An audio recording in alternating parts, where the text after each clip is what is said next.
O Mahabharata. De Krishna de Vaipayana Vyasa. Livro 12, Santi Parva. Apadharmanusasana Parva.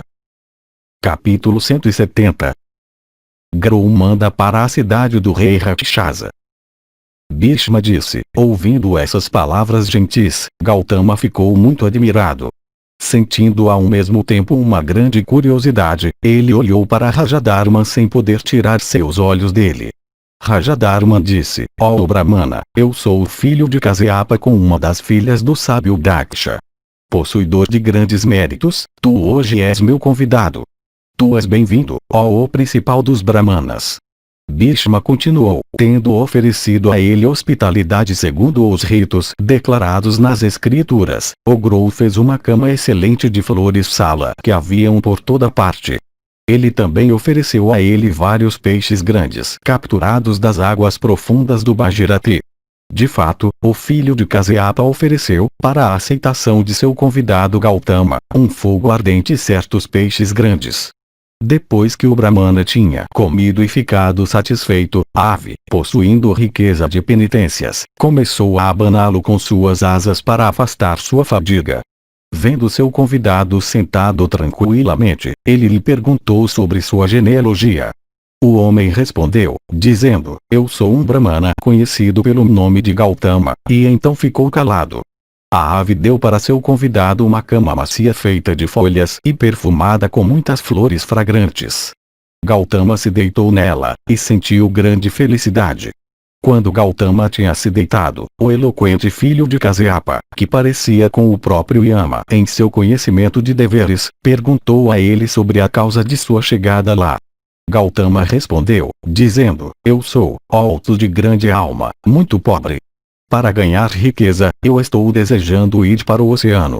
O filho de Kasyapa disse alegremente a ele: não cabe a te sentir qualquer ansiedade. Tu terás êxito, ó o principal dos Brahmanas, e voltarás para casa devidamente. O sábio Vrihaspati falou de 4 tipos de meios para a aquisição de riqueza, isto é, herança, acessão repentina devido à sorte ou ao favor dos deuses, aquisição por meio de trabalho, e aquisição através de ajuda ou bondade de amigos. Eu me tornei teu amigo. Eu nutro bons sentimentos por ti. Eu irei, portanto, me esforçar de tal maneira que tu possas conseguir adquirir riqueza. A noite passou e a manhã chegou. Vendo seu convidado se levantar alegremente de cama, a ave se dirigiu a ele, dizendo: vá, ó amável, por essa mesma rota e tu com certeza serás bem-sucedido. À distância de cerca de 13 yojanas deste local, há um rei poderoso dos Rakshasas. Possuidor de grande força, seu nome é Virupaksha, e ele é um amigo meu. Vá até ele, ó o principal dos Brahmanas. Aquele comandante, induzido pelo meu pedido, irá, sem dúvida, te dar tanta riqueza quanto tu desejares. Assim endereçado, ó rei, Gautama partiu alegremente daquele local, comendo no caminho, até se saciar, frutas doces como ambrosia. Contemplando as árvores de sândalo e aloés e bétulas que ficavam ao longo da estrada, e desfrutando de suas sombras refrescantes, o Brahmana procedeu rapidamente. Ele então alcançou a cidade conhecida pelo nome de Mervraja. Ela tinha grandes pórticos feitos de pedra, e muros altos do mesmo material. Era também cercada por todos os lados por uma trincheira, e grandes pedaços de rocha e máquinas de muitos tipos eram mantidas preparadas sobre os terraplenos. Ele logo se tornou conhecido ao chefe Rakshasa de grande inteligência, ó rei, como um convidado querido enviado a ele pelo amigo do comandante Grou. O dirigente recebeu Gautama muito alegremente. O rei dos Rakshasas então, ó Yudhishthira, ordenou seus servidores, dizendo, que Gautama seja logo trazido do portão para cá. Por ordem do rei, certas pessoas, rápidas como falcões, saíram do palácio esplêndido de seu soberano, e procederam para o portão abordado por Gautama. Os mensageiros reais, ó monarca, disseram àquele Brahmana: venha rapidamente, o rei deseja ver-te. Tu deves ter ouvido falar do rei dos Rakshasas, de nome Virupaksha, possuidor de grande coragem. Ele mesmo está impaciente para te ver. Venha rapidamente e não demore. Assim endereçado, o Brahmana, esquecendo o seu cansaço em sua surpresa, correu com os mensageiros. Vendo a grande riqueza da cidade, ele ficou maravilhado. Logo ele entrou no palácio do rei na companhia dos mensageiros, ansioso para ver o rei dos Rakshasas. Capítulo 171. Recebe alimento e doações de sacrifício. Volta ao Grou. Bhishma disse, levado para um aposento espaçoso, Gautama foi apresentado para o rei dos Rakshasas. Adorado pelo último com as oferendas usuais, ele tomou seu assento em um assento excelente. O rei perguntou a ele sobre a linhagem de seu nascimento e suas práticas, seu estudo dos Vedas e sua observância do voto Brahmacharya. O Brahmana, no entanto, sem responder às outras perguntas, somente declarou seu nome e linhagem. O rei, tendo averiguado somente o nome e a linhagem de seu convidado, e vendo que ele era desprovido de esplendor bramânico e estudos védicos, perguntou em seguida sobre o país de sua residência. O Rakshasa disse, onde é tua residência, ó abençoado, e a qual tribo tua esposa pertence? Nos diga realmente, não temas. Confie em nós sem ansiedade. Gautama disse, eu pertenço por nascimento ao país do meio. Eu vivo em uma aldeia de caçadores. Eu me casei como uma esposa Sudra que era viúva. Tudo isso que eu te digo é a verdade. Bhishma continuou. O rei então começou a refletir quanto ao que ele deveria fazer. De fato, o rei começou a pensar como ele poderia conseguir adquirir mérito. Ele disse para si mesmo, este homem é por nascimento um Brahmana. Ele é, também, um amigo de Rajadharma de grande alma. Ele foi enviado para mim por aquele filho de Kasyapa. Eu devo fazer o que é agradável para meu amigo. Ele é meu amigo muito íntimo. De fato, ele é meu irmão, e um parente querido. Ele é realmente um amigo do meu coração. Neste dia do mês de Kartika, 1000 brahmanas da ordem principal devem ser entretidos em minha casa. Este Gautama também será entretido com eles e eu darei riqueza para ele também. Este é um dia sagrado. Gautama veio para cá como um convidado. A riqueza que é para ser doada para os brahmanas, está preparada. O que há então para se pensar? Exatamente naquela hora 1000 brahmanas, possuidores de grande erudição, com corpos purificados por banhos e enfeitados com pasta de sândalo e flores e vestidos em longos mantos de linho, chegaram ao palácio. O rei Rakshasa Virupaksha, ó monarca, recebeu os convidados, quando eles chegaram, devidamente segundo os ritos prescritos nas escrituras. Por ordem do rei, peles foram espalhadas para eles. Os empregados reais então, ó melhor dos Bharatas, colocaram esteiras de erva cusa sobre o solo. Em tais festas, hindus até hoje sentam em assentos separados quando comendo. Se alguém toca o assento de outro, ambos se tornam impuros e não podem comer mais. Antes de comer, no entanto, quando conversando ou ouvindo, os convidados podem ocupar um assento em comum, isto é, uma grande esteira ou cobertor ou tecido, etc., espalhado sobre o solo. Aqueles principais dos brahmanas, tendo sido devidamente adorados pelo rei, se sentaram naqueles assentos. O chefe Rakshasa mais uma vez cultuou seus convidados, como estipulado pela ordenança, com sementes de gergelim, folhas verdes de ervas, e água. Alguns entre eles foram selecionados para representar os Visvedevas, os Pitris, e as divindades do fogo. Eles foram cobertos com pasta de sândalo, e flores foram oferecidas para eles. Eles foram também adorados com outras espécies de oferendas valiosas. Depois de tal culto, cada um deles parecia tão refulgente quanto a lua no firmamento.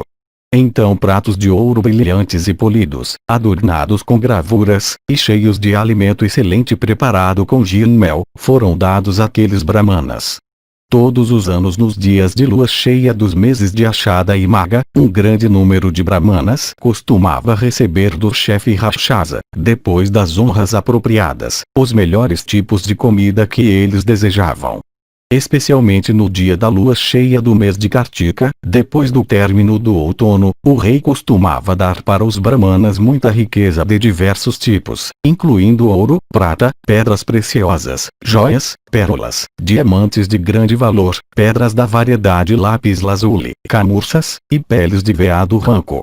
De fato, ó Bharata, separando uma pilha de riqueza de muitas espécies para dá-la como dakshina para seus convidados regenerados, o poderoso Virupaksha, se dirigindo àqueles principais dos brahmanas, disse a eles: peguem tanto destas joias e pedras preciosas quanto vocês desejarem e possam esperar carregar.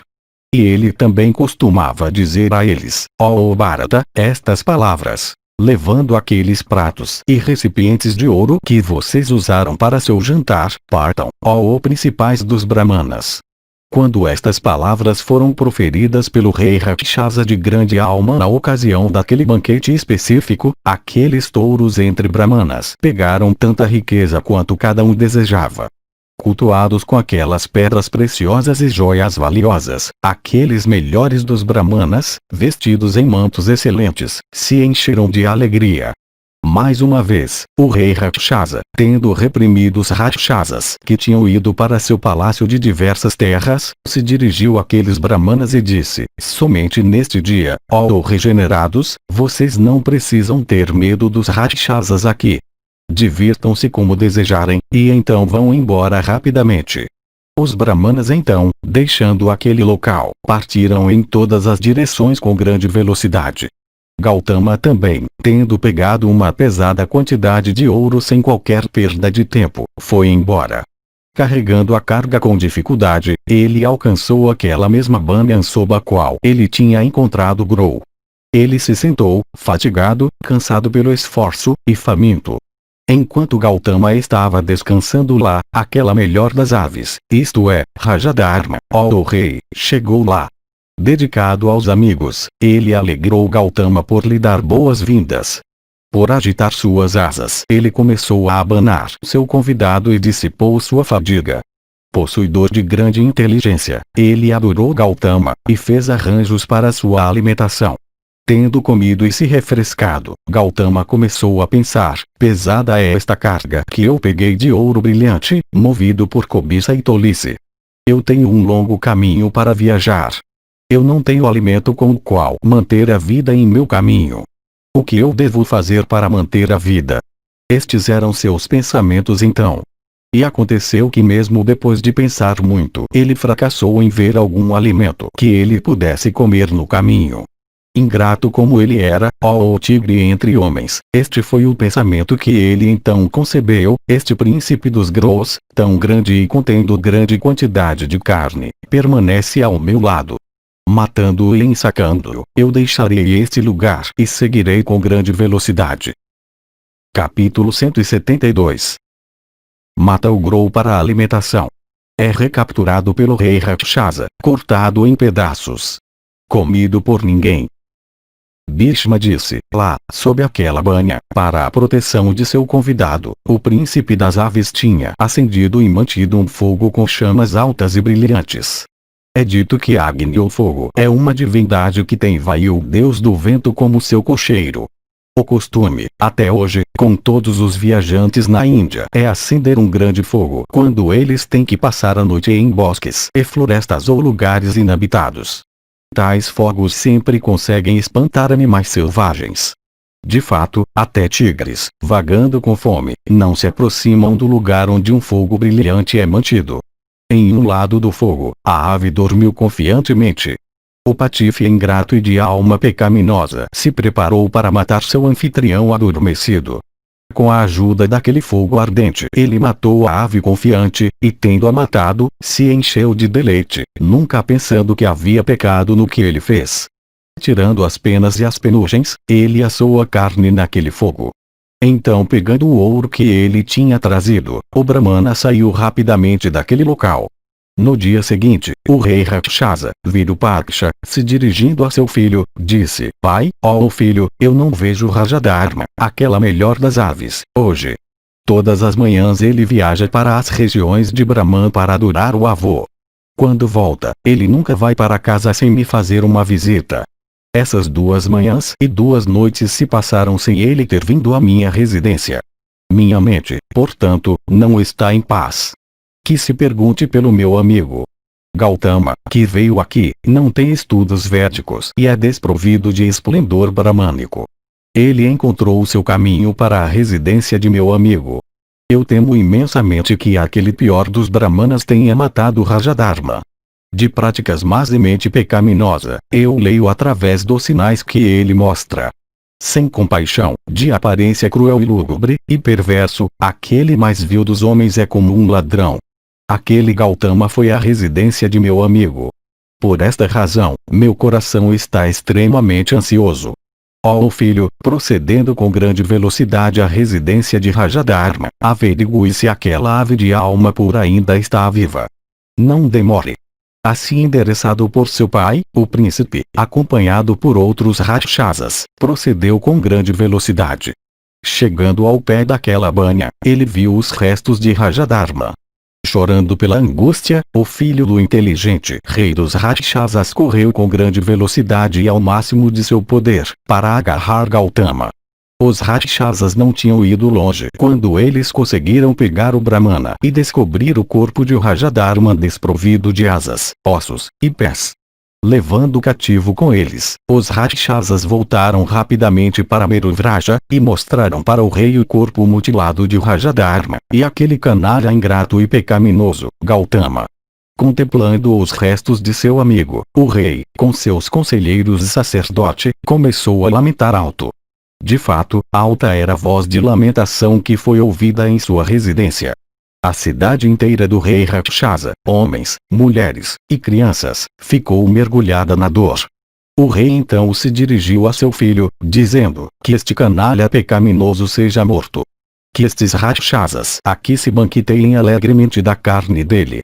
De atos pecaminosos, de hábitos pecaminosos, de alma pecaminosa, e habituado ao pecado, este patife, eu penso, deve ser morto por vocês. Assim endereçados pelo rei Rakshasa, muitos Rakshasas de bravura terrível expressaram sua repugnância em comer a carne daquele pecador. De fato, aqueles viajantes da noite, dirigindo-se ao seu rei, disseram, que este mais vil dos homens seja dado aos ladrões. Curvando suas cabeças para seu rei, eles lhe disseram isso, acrescentando, não cabe a ti nos dar este canalha pecaminoso como nossa comida. O rei disse a eles, que seja assim. Que este indivíduo ingrato seja dado aos ladrões então sem demora.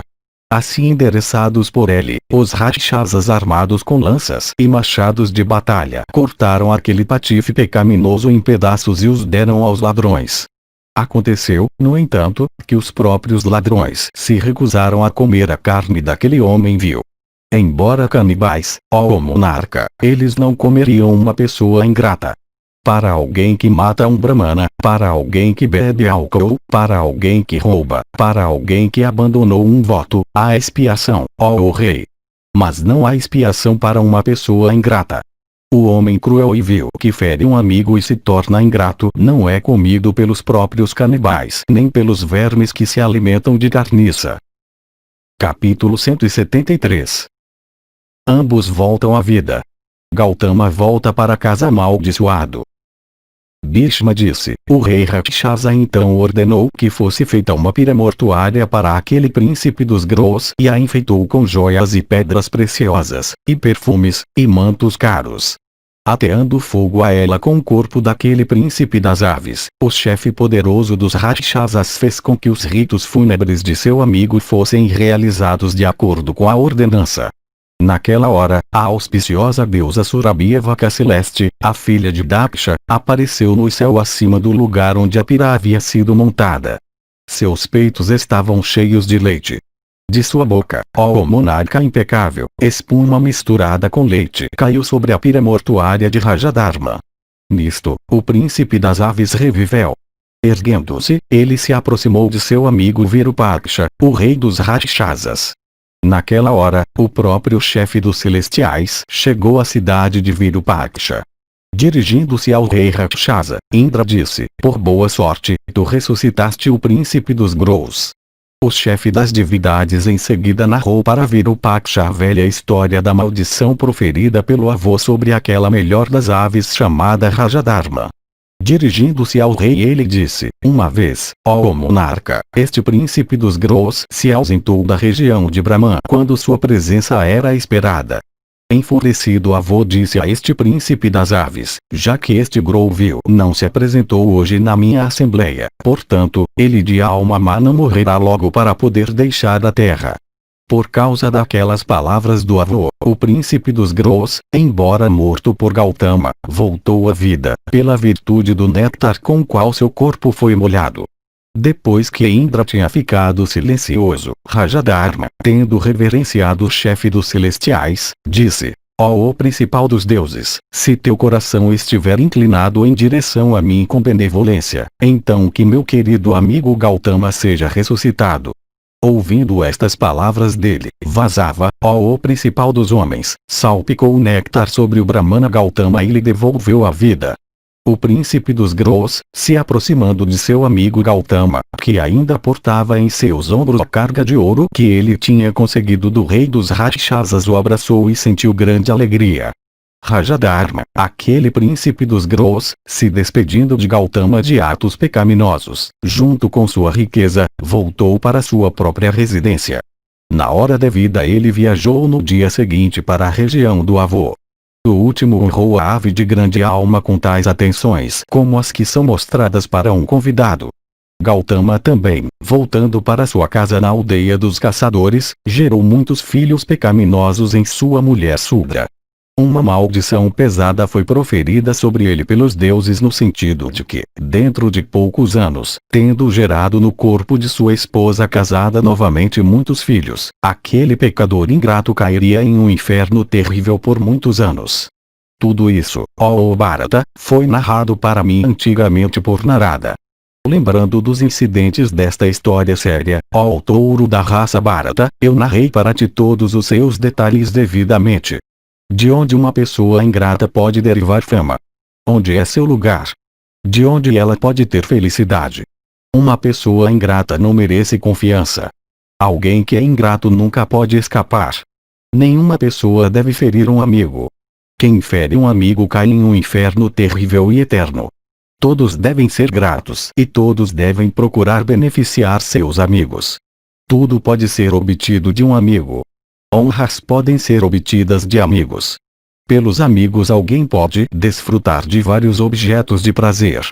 Honras, etc., podem ser obtidas através de amigos, isto é, os últimos podem dar riqueza ou colaborar para sua aquisição. Pelos esforços de amigos, alguém pode escapar de vários tipos de perigo e infortúnio. Quem é sábio honrará seus amigos com suas melhores atenções. Um indivíduo malagradecido, sem vergonha e pecaminoso, deve ser evitado por aqueles que são sábios. Aquele que fere seus amigos é um patife de sua raça. Tal indivíduo pecaminoso é o mais vil dos homens. Eu assim te disse, ó principal de todos os homens virtuosos, quais são as características daquele canalha pecaminoso que é maculado pela ingratidão e que fere seus amigos. O que mais tu desejas ouvir? Vaisampayana continuou, ouvindo estas palavras faladas por Bhishma de grande alma, Yudhishthira, ó Janamejaya, ficou muito satisfeito. Mokshadharma Parva. Capítulo 174. Rei Senajit recebe conselho que dissipa sua aflição. Yudhishthira disse, ó avô, tu falaste sobre os deveres auspiciosos da pessoa em infortúnio ligados com os deveres de reis. Cabe a ti agora, ó rei, me falar daqueles principais dos deveres que pertencem àqueles que levam os 4 modos de vida. Bhishma disse, a religião tem muitas portas. A observância dos deveres prescritos pela religião nunca pode ser inútil. Deveres foram declarados em relação a todos os modos de vida. Os resultados daqueles deveres são invisíveis, sendo obteníveis no mundo seguinte. Os resultados, no entanto, da penitência dirigida para a alma são obteníveis neste mundo. Qualquer que seja o objetivo ao qual alguém se dedique, aquele objetivo, ó Bharata, e nada mais, parece para ele como a maior das aquisições repleta das maiores bênçãos. Quando uma pessoa reflete apropriadamente seu coração sendo purificado por tal reflexão, ela vem a saber que as coisas deste mundo são tão sem valor quanto palha. Sem dúvida, ela é então libertada do apego em relação àquelas coisas. Quando o mundo, ó Yudhishthira, o qual é cheio de defeitos, é assim constituído, todo homem de inteligência deve se esforçar para obter a emancipação de sua alma. Yudhishthira disse: diga-me, ó avô, por qual disposição de alma alguém deve matar a própria angústia quando ele perde sua riqueza, ou quando sua esposa, ou filho, ou pai, morre? Bhishma disse: quando a riqueza é perdida, ou a esposa ou filho ou pai está morto, um homem certamente diz a si mesmo: ai, esta é uma grande tristeza. Mas então ele deve, pela ajuda de reflexão, procurar matar aquela tristeza. Em relação a isto é citada a antiga história do discurso que um regenerado amigo dele, chegando à corte de Senajit, fez para aquele rei. Vendo o monarca agitado pelo sofrimento e queimando de tristeza por causa da morte de seu filho, o Brahmana se dirigiu àqueles soberanos de coração muito triste e disse estas palavras: por que tu estás entorpecido? Tu és sem qualquer inteligência. Tu mesmo um objeto de tristeza, porque tu te afliges por outros. Daqui a poucos dias outros irão chorar por ti, e por sua vez eles serão pranteados por outros. Tu mesmo, eu mesmo, e outros que te servem, ó rei, iremos todos para aquele local de onde todos nós viemos. Senajit disse: qual é aquela inteligência, qual é aquela penitência, ó Brahmana erudito, qual é aquela concentração mental, ó tu que tens riqueza de ascetismo, qual é aquele conhecimento, e qual é aquela erudição, por adquirir a qual tu não te entregas à tristeza? O Brahmana disse: veja, todas as criaturas, as superiores, as medianas, e as inferiores, por causa de suas respectivas ações, estão envolvidas na tristeza. Eu não considero nem o meu próprio eu como meu. Por outro lado, eu considero o mundo inteiro como meu. Eu também penso que tudo isso que eu vejo é tanto meu quanto ele pertence a outros. A aflição não pode se aproximar de mim por causa deste pensamento. Tendo obtido tal compreensão, eu não cedo nem à alegria nem à tristeza. Como dois pedaços de madeira flutuando no oceano se unem em um momento e são novamente separados, exatamente assim é a união das criaturas viventes neste mundo. Filhos, netos, amigos e parentes são todos desse tipo. Uma pessoa nunca deve sentir afeição por eles, pois a separação com eles é certa. Teu filho veio de uma região invisível. Ele partiu e se tornou invisível. Ele não te conheceu. Tu não o conheceste. Quem és tu e por quem tu sofres? A dor surge da doença constituída pelo desejo. Felicidade também provém da doença do desejo sendo curada. Da alegria também surge tristeza, e então tristeza surge repetidamente. A tristeza vem depois da alegria, e a alegria depois da tristeza. As alegrias e tristezas dos seres humanos estão girando em uma roda. Depois da felicidade a tristeza veio para ti. Tu terás a felicidade novamente. Ninguém sofre de tristeza para sempre, e ninguém desfruta de felicidade para sempre. O corpo é o refúgio de ambas, tristeza e alegria. E não a alma.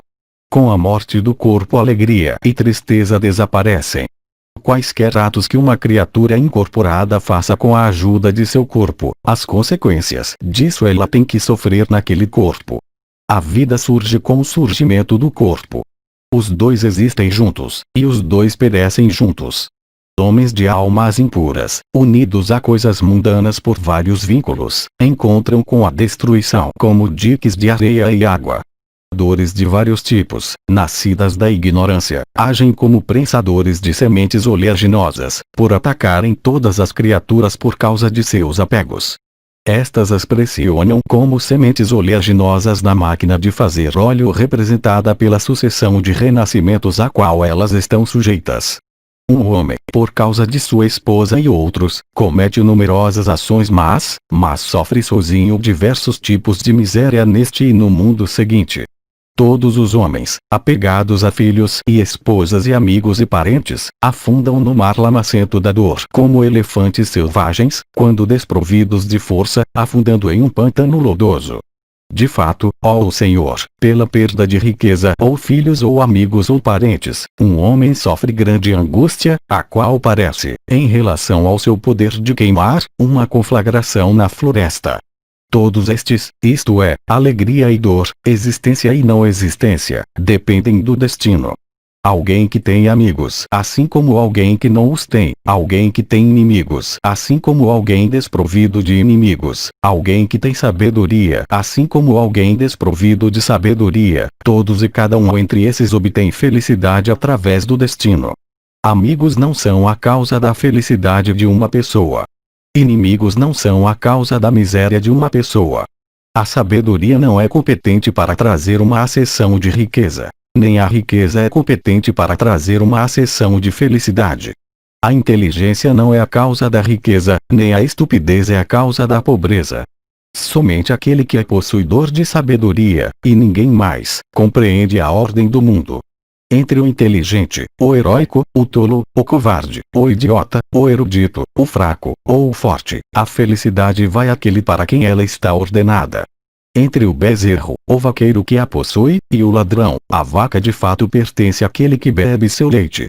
Aqueles cuja compreensão está absolutamente inativa, e aqueles que alcançaram aquele estado da mente que está além da esfera do intelecto, conseguem desfrutar de felicidade.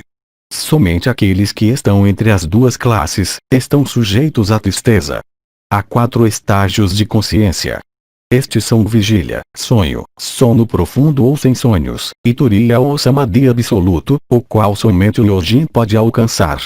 Aqueles que possuem sabedoria se deleitam nos 2 extremos, sono sem sonhos e turiya ou samadhi, mas não nos estados que são intermediários, vigília e sono com sonhos. Os sábios dizem que o alcance de algum destes 2 extremos constitui felicidade. Miséria consiste nos estados intermediários entre os 2. Aqueles que conseguiram alcançar a felicidade real que o samadhi pode trazer, e que se tornaram livres dos prazeres e dores deste mundo, e que são desprovidos da inveja, nunca são agitados pela aquisição de riqueza ou por sua perda. Aqueles que não conseguiram obter aquela inteligência a qual leva a felicidade verdadeira, mas que superaram a tolice e a ignorância pela ajuda de um conhecimento das escrituras, dão vazão à alegria excessiva e à tristeza excessiva. Homens desprovidos de todas as noções de bem ou mal, insensatos com orgulho e com sucesso sobre outros, se entregam a êxtases de deleite como os deuses no céu. Orgulho por terem insultado ou humilhado outros, e sucesso sobre outros tais como vitórias em batalha e outros negócios do mundo. Felicidade deve terminar em miséria. Ociosidade é miséria, enquanto inteligência em ação é a causa da felicidade. Riqueza e prosperidade moram em alguém que possui inteligência, mas não em alguém que é indolente. Seja felicidade ou tristeza, seja agradável ou desagradável, o que vem para alguém deve ser desfrutado ou suportado com um coração invicto. Todos os dias 1000 motivos para a tristeza, e 100 motivos para o medo assaltam o homem de ignorância e tolice, mas não o homem que possui sabedoria. A tristeza nunca pode tocar o homem que é possuidor de inteligência, que adquiriu sabedoria, que é atento em escutar as instruções dos seus superiores, que é desprovido de inveja, e que é autocontrolado. Confiando em tal compreensão, e protegendo seu coração das influências do desejo e das paixões, o homem de sabedoria deve se comportar aqui. De fato, a tristeza não pode tocar aquele que conhece aquele ser supremo do qual tudo surge e no qual tudo desaparece. A própria base daquilo pelo qual a dor, ou ressentimento, ou tristeza é sentida ou pelo qual uma pessoa é impelida para o esforço, deve, mesmo se ela for uma parte do corpo, ser rejeitada. Aquele objeto, o que quer que ele possa ser, em relação ao qual a ideia de meu é nutrida, se torna uma fonte de dor e ciúme. Quaisquer objetos, entre as coisas que são desejadas, que são abandonados, se tornam fontes de felicidade. O homem que persegue objetos de desejo encontra com a destruição no decorrer da busca. Nem a felicidade que é derivada de uma satisfação dos sentidos, nem aquela grande felicidade que alguém pode desfrutar no céu, se aproxima de uma 16ª parte da felicidade que provém da destruição de todos os desejos. As ações de uma vida passada, boas ou más, visitam, em suas consequências, os sábios e os tolos, os valentes e os medrosos. É assim que a alegria e a tristeza, o agradável e o desagradável, constantemente revolvem como em uma roda entre as criaturas vivas. Confiando em tal compreensão, o homem de inteligência e sabedoria vive em paz. Uma pessoa deve desprezar todos os seus desejos, e nunca permitir que sua raiva leve a melhor sobre si. Esta ira surge no coração e cresce lá em vigor e exuberância. Esta ira que mora nos corpos de homens e nasce em suas mentes, é citada pelos sábios como a morte. Quando uma pessoa consegue se afastar de todos os seus desejos como uma tartaruga recolhendo todos os seus membros, então sua alma, que é autoluminosa, consegue olhar dentro de si mesma. Em todos os tratados sobre yoga, é dito que quando é passado o primeiro estágio, o neófito consegue olhar para seu próprio eu. O significado parece ser que ele experimenta um tipo de existência dupla de modo que ele tem êxito em ele mesmo olhar para seu próprio eu. Aquele objeto, o que quer que ele possa ser, em relação ao qual a ideia de eu é nutrida, se torna uma fonte de dor e ciúmes. Quando uma pessoa não sente medo, e não é temida por ninguém, quando ela não nutre desejo nem aversão, é dito que ela então alcançou o estado de Brahma. Rejeitando verdade e mentira, dor e alegria, medo e coragem, o agradável e o desagradável, tu poderás te tornar de alma tranquila. Quando uma pessoa se abstém de fazer mal para qualquer criatura, em pensamentos, palavras, ou ações, ela então alcançou o estado de Brahma. A felicidade verdadeira é daquele que pode rejeitar aquela sede a qual não pode ser rejeitada pelos desencaminhados, que não diminui com a velhice, e que é considerada como uma doença fatal. Em relação a isto, ó rei, são ouvidos os versos cantados por Pingala sobre a maneira na qual ela obteve mérito eterno mesmo em um momento que tinha sido muito desfavorável. A uma mulher decaída de nome Pingala, tendo ido ao lugar de um encontro, foi negada a companhia de seu amante por causa de um acidente. Naquela hora de grande tristeza, ela conseguiu obter tranquilidade de alma. Pingala disse: Pai, eu tenho vivido por muitos longos anos, todo o tempo tomada pela agitação, ao lado daquele ser querido em quem há somente tranquilidade. A morte tem estado à minha porta. Antes disto, no entanto, eu não me aproximei daquela essência de pureza. Eu cobrirei esta casa de uma coluna e 9 portas por meio do verdadeiro conhecimento. A casa referida é o corpo. A única coluna sobre o qual ele é mantido é a espinha dorsal, e as 9 portas são os olhos, os ouvidos, as narinas, etc. Qual mulher há que considera aquela alma suprema como seu marido querido, mesmo quando ele se aproxima? O sentido é que as mulheres sempre consideram seus amantes humanos como queridos sem considerarem dessa maneira o Ser Supremo, embora ele esteja sempre com elas. Agora eu estou desperta. Eu despertei do sono da ignorância. Eu não sou mais influenciada pelo desejo. Amantes humanos, que são realmente as formas incorporadas do inferno, não vão mais me enganar por se aproximarem de mim lascivamente. O mal produz bem através do destino ou dos atos de uma vida anterior. Despertada do sono da ignorância, eu abandonei todo o desejo por objetos mundanos. Eu consegui um domínio completo sobre meus sentidos. Alguém livre de desejo e de expectativa dorme em felicidade. Liberdade de toda esperança e desejo é bem-aventurança. Tendo rejeitado o desejo e esperança, Pingala dorme em bem-aventurança. Bhishma continuou, convencido por estas e outras palavras proferidas pelo Brahmana erudito. O rei Senajit, rejeitando sua tristeza, sentiu deleite e ficou muito feliz. Capítulo 175. Discurso de Medavin sobre passagem de tempo, morte, e deveres apropriados. Yudhishthira disse: o tempo, que destrói todas as coisas criadas, está passando. Isto é, seguindo adiante, sem esperar por ninguém. Diga-me, ó avô, qual é aquela coisa boa que deve ser procurada?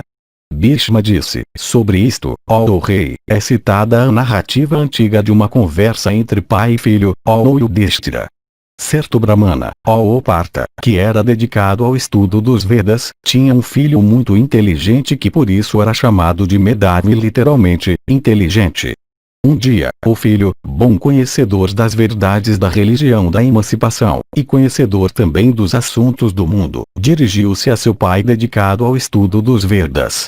O filho disse: o que deve fazer um homem sábio, ó pai, vendo que o período de vida humana está passando tão rapidamente? Ó pai, me diga quais deveres ele deve realizar, sem omitir mencionar os resultados. Tendo te escutado, eu desejo cumprir aqueles deveres. O pai disse: ó filho, observando o modo de vida Brahmacharya, um homem deve primeiro estudar os Vedas. Ele deve então desejar filhos para resgatar seus antepassados. Estabelecendo o seu fogo em seguida, ele deve procurar realizar os sacrifícios prescritos de acordo com os ritos devidos. Finalmente, ele deve entrar na floresta para se dedicar à contemplação. O filho disse: quando o mundo está assim cercado por todos lados e assim atacado, e quando tais coisas irresistíveis de consequências fatais caem sobre ele, como você pode dizer estas palavras tão calmamente? O pai disse: como o mundo é atacado. O que é aquilo pelo qual ele é cercado? Quais, também, são aquelas coisas irresistíveis de consequências fatais que caem sobre ele? Por que tu me assustas dessa maneira? O filho disse: a morte é aquilo pelo qual o mundo é atacado. A decrepitude o cerca.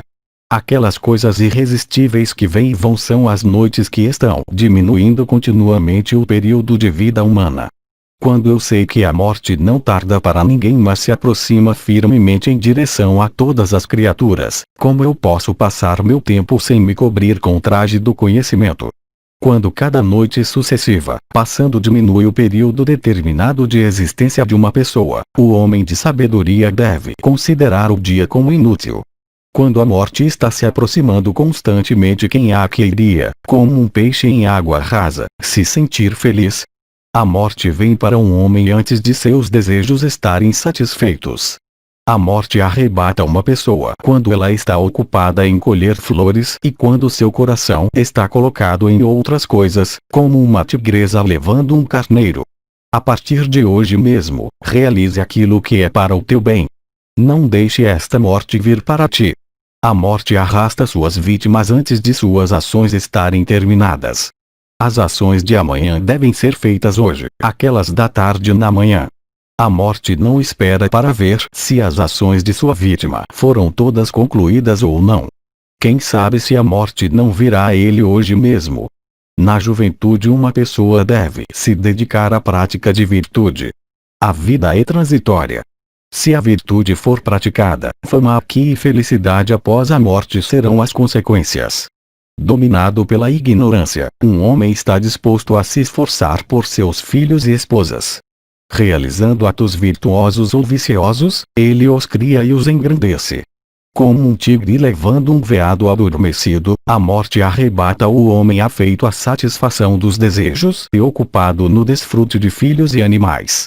Antes que ele tenha podido colher as flores sobre as quais ele colocou seu coração, antes que ele esteja satisfeito pela aquisição dos objetos de seu desejo, a morte o leva embora como um tigre leva sua presa.